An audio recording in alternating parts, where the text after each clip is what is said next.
Hi again everyone, welcome back again di Bitcoin Update. Teman-teman semuanya, tadi kita udah post seputar BNB di previous altcoins update, dan nanti di altcoins update itu kalau misalnya teman-teman ada request, ya bolehlah type di situ gitu ya. Mungkin 2 atau 3 diantaranya akan saya buatkan dalam bentuk format video seperti ini, Ethena, HBAR, Worldcoin, dan juga nanti ya kalau misalkan ada satu yang menurut saya cukup menarik ya, kayaknya saya akan post aja deh lewat Telegram ya. Kayak tadi hari ini saya ngepost di Telegram ya seputar Evo, dan ini paling banyak ditanyain juga. Kelihatannya di sini banyak orang yang mungkin kesangkut ya. Saya nggak tahu sih sebenarnya kenapa bisa sampai kesangkut ya. Karena sebenarnya ada satu kondisi di mana Evo itu sudah mengalami invalidasi, dan saya sempat bahas juga pada saat live streaming. Saya sampaikan pada kala itu waktu di kisaran range harga 2,4an. Saya sendiri sempat ya ada long position on Evo, udah lama banget sih, sekitar 2,an something.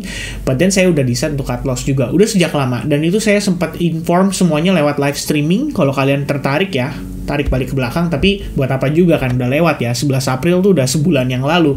Tapi ya itu, terakhir kayak 11 bulan lagi ya, yang lalu ya, tanggal 11 itu ya posisi masih seperti ini. Cuman kalau kalian lihat kan seperti biasa saya selalu bilang ya, detail di live streaming, jadi pastikan kalian nonton di situ supaya kalian dapat gambarannya. Intinya apa yang terjadi pada Evo adalah setelah dia break dari area support ini, terus dia break dari trendline ini, itu sebenarnya memberikan indikasi yang cenderung negatif bahwa the bear technically sedang dalam kendali ya, dan break dari area demand atau di level itu kalau nggak ada reaction ya berarti kita bisa expect Evo turun ke bawah, bahkan bisa lebih rendah dari $2. Kenapa? Karena di sini adalah ya bisa dibilang major demand-nya dia, momen dia mengalami reversal, dan ternyata Evo itu bergerak lebih rendah lagi. Ya itu sedikit intermezzo teman-teman, tapi nanti mungkin akan saya buatkan format seperti ini untuk diupdate lewat Telegram ya. Buat teman-teman yang pengen gabung Telegram, it's free by the way ya, tinggal cek aja di bagian section detail, di situ ada grup Telegram and it's free guys, just click on the description. Alright, nah teman-teman, kita mau update sedikit nih seputar Bitcoin. Sebenarnya Bitcoin nggak kemana-mana ya, masih di situ-situ aja. Kita ngelihat hari ini dia turun, lowest point-nya itu di kisaran $60.500, badan kita udah dapat reaction, dia sempat atau lebih tepatnya sekarang lagi ongoing rebound, testing ke level 62.500-an something, and then dia start consolidating lagi. Nothing special ya sebenarnya dibanding dengan S&P 500 yang technically dia hari ini udah create higher high. Bahkan kalau kalian lihat ya, ini sebenarnya dari perspektif yang lebih besar ya. Nanti kita bahas ya secara lengkapnya seperti apa. Ini menjadi resiko aja, tapi mudah-mudahan tidak sampai terjadi gitu ya. Nah guys, before kita masuk ke sana, saya mau update sedikit. Minggu ini sebenarnya flat banget, nggak terlalu banyak news event. Jadi bisa dibilang di sesi New York juga kita ngelihat kecenderungannya volume rendah ya. Cuman setiap kali begitu udah mau menjelang closing, memasuki sesi Asia, itu pergerakan market jadi lebih volatile ya. Kalau kalian perhatiin tuh ya di pagi hari, kemudian sesi London ya siang berarti jam 2an sampai kayak malam lagi flat lagi. Nanti New York Open goyang dikit, habis itu flat lagi. Ya kayak gitu terus ya, udah berulang selama seminggu terakhir teman-teman. Dan sekarang kita ngelihat sebenarnya ke next week ya. Saya pengen ajak teman-teman untuk preparation ya untuk next week, karena next week itu lumayan padat teman-teman. Ada Fed Chair Powell speak di hari Selasa, kemudian ada PPI data, kemudian hari Rabunya ada CPI. Wah ini padat banget ya, bakal banyak discussion, dan market harusnya lebih volatile kalau next week gitu. Cuman seperti yang kita udah bahas di previous video update. Jadi ada 2 yang kita bahas ya teman-teman. Dari sisi demand kita nggak bahas di sini, berbicara bagaimana likuiditas masuk ke market itu bisa pengaruhi market price untuk Bitcoin, dan di sini dari segi supply kita udah bahas dua-duanya secara detail teman-teman. Dan tampaknya ya sampai hari ini pun masih ada pengaruh ya kalau kita ngelihat BTC Farsight ya. Untuk kita ngelihat ETF spot dari US sendiri, hari ini masih nggak ada transaksi guys. Lebih tepatnya kemarin ya, tanggal 8 Mei, itu nggak ada transaksi. 0 untuk BlackRock, 0 untuk Fidelity, kemudian 0 untuk 11,5 juta ya. Itu cuma Bitwise yang beli guys. Selebihnya 0 semua ya. Termasuk di sini bahkan Grayscale juga dia nggak berjualan, tapi juga nggak ada pembelian. Luar biasa teman-teman. Dalam satu hari inflow-nya $11,5 juta, dan itu bisa dibilang sepertiganya dari miners yang menghasilkan Bitcoin setiap harinya rata-rata teman-teman sekalian. Dan miner sebenarnya technically kalau tadi saya ngelakuin research sedikit ya, di range $60.000 ya, untuk para miners itu udah dalam keadaan nggak ada untung loh teman-teman. mungkin nggak rugi ya, tapi nggak untung juga. Jadi mereka cuman jualan cuman untuk nutupin cost doang, nggak ada pendapatan, nggak ada profit sama sekali. Jadi ya optionnya antara mereka ikat perut atau mereka pakai cost yang mereka istilahnya sudah siapkan ya kan. Dan pada akhirnya small miners ya, atau miners skala kecil itu kalah kebantai sama miners yang besar. Jadi company-company besar gitu. Nah ini sebenarnya kalau bisa dibilang ya, ada politik juga ibaratnya, ada monopolinya juga ya antar miners kecil dengan miners gede gitu kan. Miners gede kan ibaratnya mereka punya kapasitas capital lebih besar. Tinggal timbul pertanyaan ya, miners kecil lu siap berapa lama tahan gitu kan. Ini kalau misalkan suatu saat nanti harga ditarik turun ke harga lebih murah, lebih rendah, wah itu tuh mungkin miners yang skala kecil bisa kena bantai, kena sweep ya teman-teman ibaratnya. Dan ya lebih kurangnya itu jadi satu buah concern juga mungkin ya. Jadi natural sellersnya bisa meningkat dan ada miners yang stop mining, and in the end ya hash rate Bitcoin jadi cenderung turun. Bitcoin hash rate cenderung turun ya, security-nya cenderung melemah berarti mempengaruhi mungkin faith daripada para pelaku pasar. Saya nggak tahu ada korelasi atau enggak untuk terhadap harga ya, tapi saya pikir ya itu bisa saja terjadi teman-teman. Dalam tanda kutip berarti ya miners gede ya udah kita adu tahan siapa lebih kuat aja gitu loh. Gue jualan terus nggak apa-apa ya, karena pada saat ketika nanti harga Bitcoinnya rendah, lu KO, lu udah nggak bisa lanjut lagi, gue bisa mining tetap lanjut ya, mungkin kayak gitu teman-teman. Dan sebenarnya kalau misalkan sehari 2 hari terakhir ya, ini yang lagi hot itu kan seputar SEC ya, seputar Donald Trump dan Joe Biden nih. Mereka lagi bisa dibilang menggunakan Bitcoin atau kripto sebagai bagian dari kampanyenya. Dan bahkan di Donald Trump sendiri, tadi saya udah ngeliat ya satu kondisi di mana dia lagi memberikan speech ya di hadapan publik. Dan Donald Trump terang-terangan di situ ngomong kalau dia mensupport Bitcoin. Dan dia bilang, kalau lu ngobrol sama Joe Biden ya, Joe Biden nggak ngerti kripto apa gitu loh. Yang ada, please help me get down from this podium gitu. Kenapa? Karena ya semakin ditanya nanti Joe Biden semakin nggak bisa jawab, semakin kelihatan kalau dia nggak ngerti perkembangan Bitcoin seperti apa. Jadi ya technically di situ Donald Trump cuma bilang kalau lu dukung kripto, dukung gue juga, kira-kira kayak gitu. Jadi di sini kita dapat info kalau Donald Trump menerima donasi untuk kampanye dia dalam bentuk Bitcoin. This is crazy actually ya. Nah teman-teman sekalian, itu ya untuk semingguan ini kayaknya yang hot lebih ke arah kampanye. Kelihatannya kita udah mulai ngelihat ya ada yang namanya impact lagi ya. Impact daripada ya US presidential election itu akan mempengaruhi likuiditas pasar dan juga marketnya. It's gonna be very very fun ya teman-teman sekalian. So what happened with Bitcoin ya? Per kondisinya saat ini Bitcoin mengalami rebound dan closing di jam 3 ini Bitcoin kelihatannya berusaha sekuat tenaga ya untuk pertahankan range level $60.000 dan sekitaran area $61.800. Kenapa di dua area tersebut? Saya coba untuk jelaskan teman-teman. But before kita ngomongin lebih jauh, saya pengen bawa teman-teman mampir ke S&P 500 dulu. Tadi kita kejeda sedikit ya. Nah sebenarnya gini, kenapa saya bilang ini bisa jadi ancaman ya? Pertama teman-teman, Bitcoin itu naiknya nggak sejauh S&P 500 selama 2-3 hari terakhir. Atau bahkan 4-5 hari terakhir ya.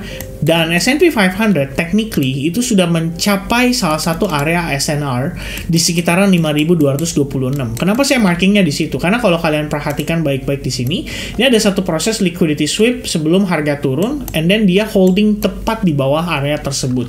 Jadi kita bisa menilai ya bahwa ini adalah resistance yang cukup penting untuk S&P 500 harus take over kalau kita pengen ngelihat market bullish lagi, terutama untuk S&P 500 dan mengejar ke all time high yang baru. Permasalahannya adalah kalau kita ngelihat ya dari beberapa faktor lainnya, seperti misalnya ya biasanya kan ada orang pakai indikator, wah stochastic RSI nih udah mulai dipucuk, overbought. Kalau overbought biasanya cenderung untuk turun gitu kan teman-teman sekalian. Tapi sebenarnya kalau saya boleh kasih pandangan sedikit berbagi ya teman-teman sekalian, ketika stochastic RSI dalam keadaan overbought, very likely kalau di market yang lagi bullish atau lagi nanjak banget ya, dia hanya retrace aja atau koreksi aja. Kita bisa lihat ini beberapa kali, di sini juga sama teman-teman. ya, sama mengalami koreksi tipis saja, nggak banyak teman-teman sekalian. Overbought, kemudian di sini koreksi tipis saja gitu ya. Di sini overbought sama koreksi, kalau di sini sih nggak koreksi tipis ya, tapi di sini mengindikasikan topnya, dan dia mengalami pullback atau retracement yang major ya pada perspektif time frame yang lebih besar. Nah, jadi tidak menutup kemungkinan kalau proses yang terjadi pada S&P 500 mencapai area resistance ini, itu bisa memberikan rejection terlebih dahulu, sehingga adanya pullback, mungkin testing terhadap exponential moving average 8 atau 21 yang technically saat ini sedang dalam keadaan overextended. Nah, kalau misalkan S&P 500 koreksi, maka lebih kurang Bitcoin juga masih bisa terkena dampak. Ya, karena kita ngelihat faktanya teman-teman ya, at least di New York Open lah, kalau kalian perhatiin candle 15 minutes ya untuk S&P 500 dan Bitcoin itu benar-benar korelasinya positif teman-teman. Jadi ketika S&P-nya naik, Bitcoin ikut naik. Ketika S&P-nya turun, Bitcoin-nya ikut turun. Dan hari ini juga sama sebetulnya. Kalau kita ngelihat dari perspektif time frame 1 jam dan kita compare sedikit dengan price action pada S&P 500, kalian bisa lihat tepat di New York Open ya. Dan Bitcoin juga sama, memiliki reaction yang lebih kurang mirip di New York Open. So technically, ya kalau misalnya S&P 500 sampai harus begini, saya rasa Bitcoin juga akan terkena dampak. Dan ini yang menjadi resiko untuk Bitcoin belum dikatakan benar-benar bisa terrebound. Tapi ada beberapa hal yang saya pengen coba untuk ajak teman-teman berdiskusi ya. Di previous video update, saya ingat ada beberapa orang yang kasih komentar ya. Sebenarnya sih nggak ada masalah. Bener banget kalau teman-teman bilang, ya kita ngelihat dari perspektif bearish. Apakah ini sebenarnya bearish gitu? Kalau misalnya kita ngelihat dari perspektif monthly, yes, we do have yang namanya bearish engulfing candlestick pattern. Ya, di sini kita bisa mengatakan bahwa ini adalah indikasi terjadinya reversal lah pada ya, bisa dikonsider sebagai potensi topnya dia. Tapi apakah di sini kita ngelihat itu sudah pasti 100% akan memvalidasi situasi berikutnya? Sebenarnya nggak juga. Kalian lihat di sini, ini juga nggak jauh berbeda ya. Ketika satu kondisi closing monthly membentuk yang namanya evening star pattern, next month-nya itu masih bisa closing dalam keadaan bullish. Dan ini kalau kalian lihat terjadi di 2020 ya, di momen adanya bull run. Sebenarnya saya merasa ya teman-teman, katakanlah 2020, di momen menjelang kita lagi mau halving 2020, ngelihat kondisi candle monthly closing kayak gini, ibaratnya apa sih yang diperhatikan? Oh, dia closing di bawah support resistance nih. Wah, ini sih harusnya bakal ngebawa Bitcoin turun lebih jauh nih kalau misalkan dia break dari support resistance yang ini. Dan ya pokoknya kalian bisa melihatlah berbagai skenario yang bisa terjadi teman-teman. Tapi faktanya next month kita closing dalam keadaan bullish. So, apakah kondisi tersebut bisa juga terjadi pada kondisi saat ini? Iya, sebetulnya. Itu menurut tanggapan saya. Karena kalau kita ngelihat dari sini guys, ini bukan saya terlalu over optimistic ya. Saya juga bukan moonboy yang moonboy banget. Tapi saya pengen teman-teman sebenarnya lebih objektif di dalam tanda kutip menentukan. Karena kalau kita ngelihat di sini, teman-teman apa nggak skeptis kalau ngelihat kondisi price actionnya kayak gini? Dalam tanda kutip, $30.000 adalah range area support resistance yang paling major pada masanya, teman-teman. Lalu kalian lihat candle monthly closing kayak gini, membentuk yang namanya evening star pattern. And technically, evening star pattern itu adalah candle bearish, guys. Ya, kalian ngelihat kondisinya seperti ini. Jadi 3 formasi, bull candle, star candle, and then bear candle ya. Nutup lebih dari 50% si bull candle-nya. Nah, ini udah merupakan indikasi reversal. Jadi kita ngelihatnya harga naik, pap ya kan, di top keluar pas lagi di SNR-nya. Apakah gak ragu guys? Kalau kita ngelihat, wah ini kayaknya, you know what, it's walking dead cat bounce misalnya gitu kan. Kalian gunakan Fibonacci retracement ya, dari atas ke bawah, wah 50% retracement, testing support resistance, confluence, dapat evening star. Oke, next month harusnya ini super duper bearish guys. Ternyata apa yang terjadi? Di bulan berikutnya kita ngelihat ada yang namanya invalidasi ya, pelan-pelan candle muncul, ada pertarungan ya antara buyers dan sellers, and then dia closing doji kecil. Di sini aja saya cukup yakin ini orang-orang ya, istilahnya bukan baby bear lagi ya, tapi mommy bear atau daddy bear ini pasti dia ngeliat, wah ini support resistance bro, we are moving below the support resistance. It means apa? ini break and retest harusnya dia begini, next month-nya ternyata dia melonjak naik. Who knows ya? Who knows itu akan terjadi teman-teman. Mungkin pada saat itu kalian lihat, oh Vin, lu lihat di sini ada inverted head and shoulders. Nggak kelihatan kalau di monthly, tapi di weekly kalian lihat, oh iya ada nih ya. Wait a minute guys ya, dimana kita ngeliat inverted head and shoulders itu? Kenapa saya tiba-tiba ngeblank ya? Okay, so sorry guys, I'm sorry, not inverted head and shoulders ya, lebih ke falling wedge pattern. And then what? Ada lagi orang yang bilang ini inverted head and shoulders. I mean di sini, sorry guys. Wah ini dia time to reversal and bla bla bla bla bla bla bla.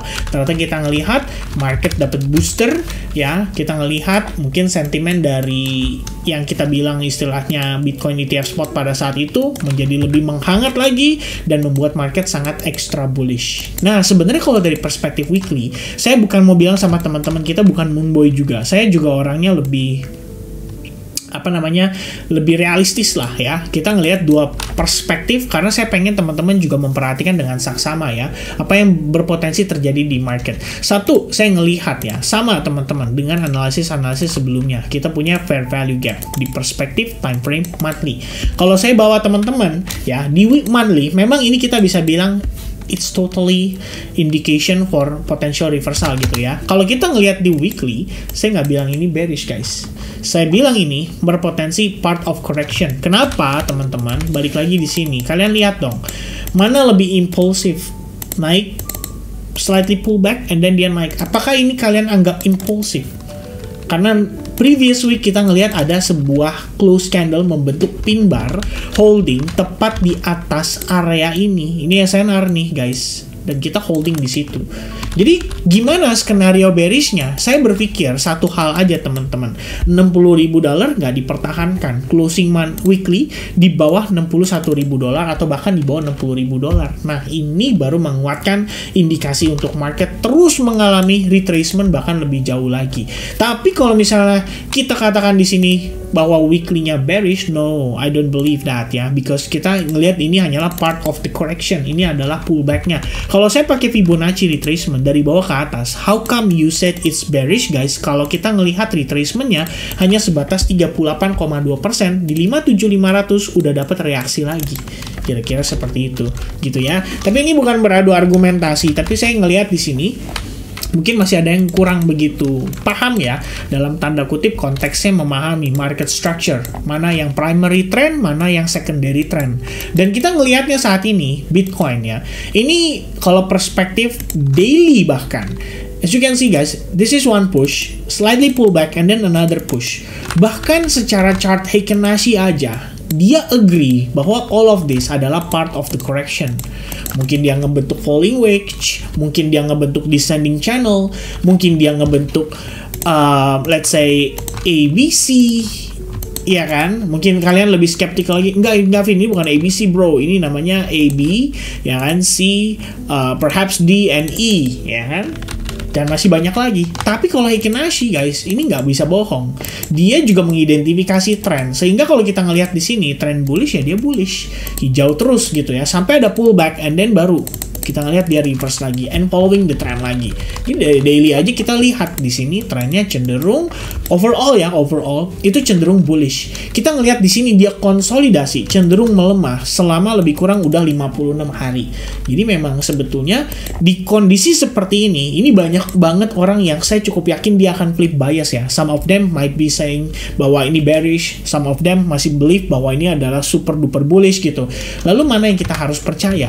Mana yang harus kita ikutin? Sebenarnya kalau buat saya pribadi, saya lebih prefer untuk follow di marketnya aja ya. Kita cuma react di market. Saya bukan berusaha kayak nebak this is the bottom, this is the top gitu ya. Kita nggak berusaha untuk menebak itu. Yang saya lihat saat ini sesimpel ini. Chart kosong ya teman-teman, nggak ada apa-apa. Saya tambahkan di sini supaya teman-teman bisa lihat analisisnya secara clear. We have trend line. Low point ketemu di bagian atas. Kalian bisa anggap ini ya katakanlah masih valid ya di dalam sebuah descending channel atau falling wedge. Ini secara chart pattern. Kalau secara struktur, simple aja. This is our recent low point, this is our recent high point. Gunakan Fibonacci, which is ini sebenarnya nggak terlalu valid, tapi kalian bisa lihat di sini di manakah golden ratio kita. Jawabannya adalah 58.3K dengan bawahnya di kisaran $54.700. Dan kalau kita gunakan yang namanya fair value gap di sini, ini di bawah terdapat fair value gap, ada di kisaran range 53.500. Ini kan banyak orang percaya kenapa Bitcoin bisa ke level itu. Dan apakah kalau nanti dia ke sana itu artinya market benar-benar totally bearish? Enggak juga. Kita ngelihat ini sebagai bagian dari koreksi. Kalau kamu istilahnya nakutin orang gitu, kayak kamu bilang, wah ini super duper bearish banget, dan istilahnya ya pasti ada orang kepikiran kayak, aduh apa gue lepas barang dulu ya, apa gue exit dulu gitu kan, baru nanti beli lagi di 54.000 gitu. Pertanyaannya teman-teman, you tahu dari mana Bitcoin udah pasti akan ke 54.000? Bener gak?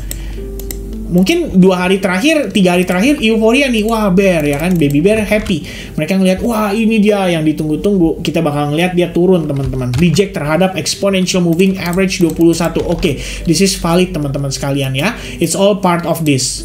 Ya, turun, retest, and then boom, you know what? Another lower low.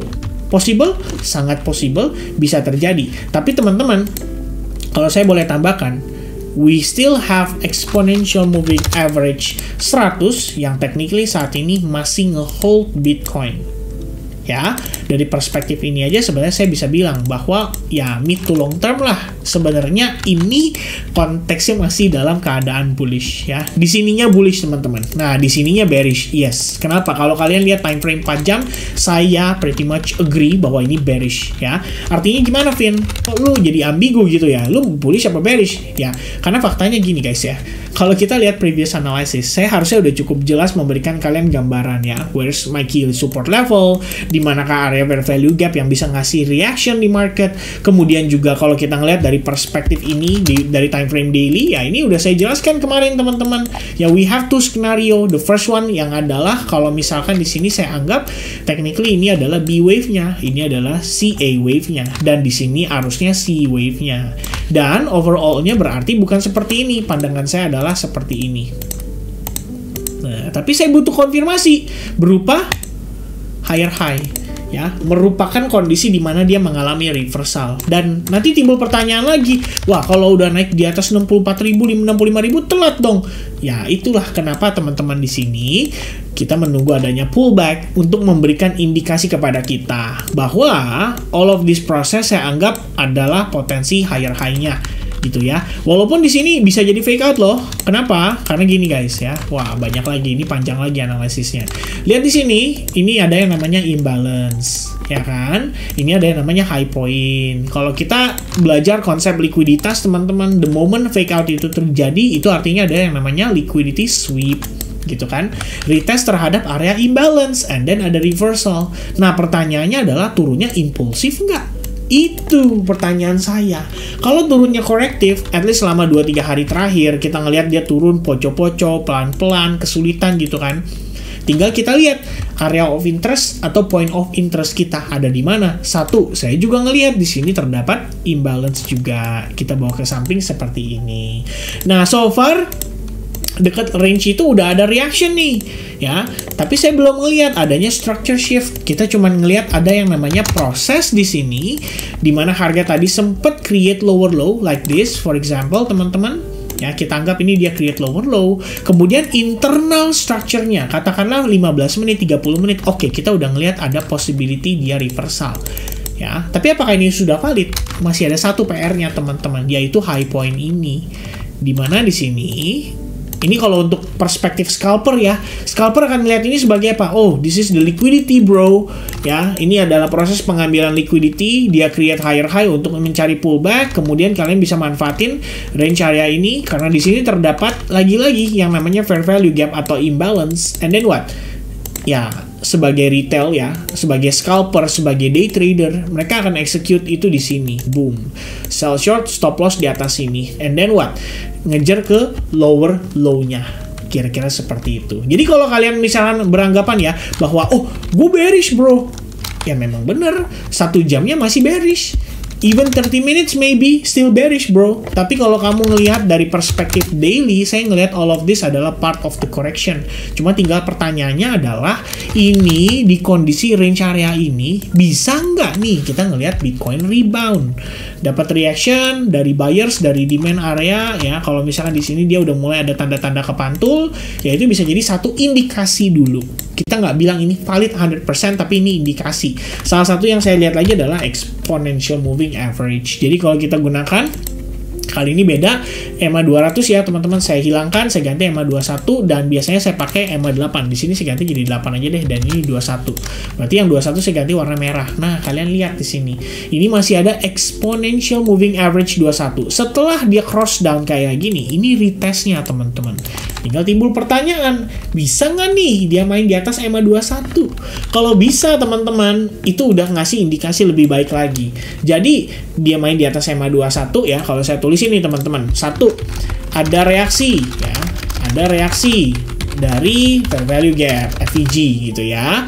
Kemudian yang kedua teman-teman, kita ngeliat lagi, gunakan Fibonacci dari previous low to previous high, dan kita dapatkan di sini di manakah reaksi Bitcoin itu pas di Fibo 50% ya.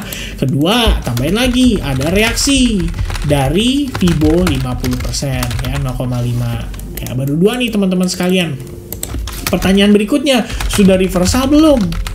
Nah ya kan, yang satu EMA di 21, EMA 21 di 4H belum di flip ya. Yang kedua, struktur di 1H juga belum valid market structure shift, kira-kira seperti itu.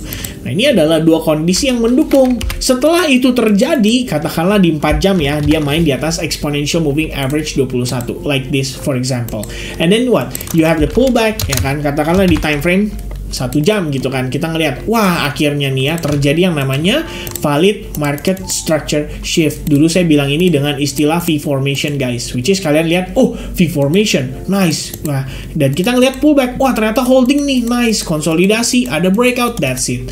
Ya, kamu mencari kesempatan di sini untuk mengejar apa? Harapannya adalah ini menjadi 1, ini menjadi 2, dan ongoing 3, 4, dan 5. Artinya kita coba untuk nge-catch this big move. Nah, ini swing trading namanya teman-teman. Kita mencoba untuk ngambil swing besarnya dia dengan asumsi setelah harga ketahan di sini, setelah adanya yang namanya liquidity sweep, setelah ada yang namanya sentimen positif dari FOMC, kemudian dari US Treasury, kemudian dia bisa break dari trendline ini. Itu yang bikin saya lebih confident bahwa that's it, this is gonna be the big move, kira-kira seperti itu ya. Kalau kena reject lagi gimana, Vin? Ya udah, teman-teman, follow again ya. Selama time frame 1 jam kalian nggak ngeliat ada yang namanya market structure shift, dan Anda bisa yakin kalau harga itu masih tetap bisa meneruskan pelemahannya. Sampai mana? Yang tadi saya jelasin, $53,000 more or less-nya. Alright? Ya, semoga cukup jelas sih teman-teman sekalian. Saya jadi mengulang lagi hal yang setiap hari, atau lebih tepatnya beberapa hari ini ya, saya sering kali ngebahas seputar price action-nya. Sebenarnya cukup detail, tapi kadang ya saya nggak tahu ya, teman-teman mungkin memang suka ya berfantasi gitu kan, kayak oh next month bakal 50.000 ya. Next, wah ini the end of the bull run ya, dan lain-lain. Ya jadi saya cuma bisa oke, gitu. Ya udah, kita saling satu sama lain saling menghargai aja ya, dalam tanda kutip. Kamu punya opini, kita punya opini ya, dan pemanfaatan setiap orang kan beda-beda. Saya juga manfaatinya nunggu yang tadi saya bilang, saya butuh konfirmasi reversalnya. Nanti orang bilang, nunggu konfirmasi keburu telat. Ya kalau buy-nya di sini ya iyalah telat. Kalau kamu buy-nya di sini, by the moment dia mengalami reversal, saya mantau terus ya, kayak almost every hour gitu kan, ngeliatin price action-nya. Ya masa dibilang FOMO juga, ya enggak lah ya. Itu bisa dibilang timing yang cukup ideal atau proper lah, sekiranya seperti itu. Oke, so teman-teman sekalian, mudah-mudahan Anda mempelajari sesuatu di dalam video ini. If you guys learn something, please type yes, and type yes I learned something ya, apapun itu. Tapi yang pasti jangan lupa untuk hit like buttonnya, karena dengan cara itu aja teman-teman bisa support YouTube channel ini untuk terus aktif memberikan informasi seputar market dan juga Bitcoin serta crypto update. Oke, so God bless to you all, happy Friday, happy long weekend, and enjoy your happy weekend. Semoga segala-galanya dilancarkan teman-teman. All the best, cheers, and God bless guys. Bye-bye.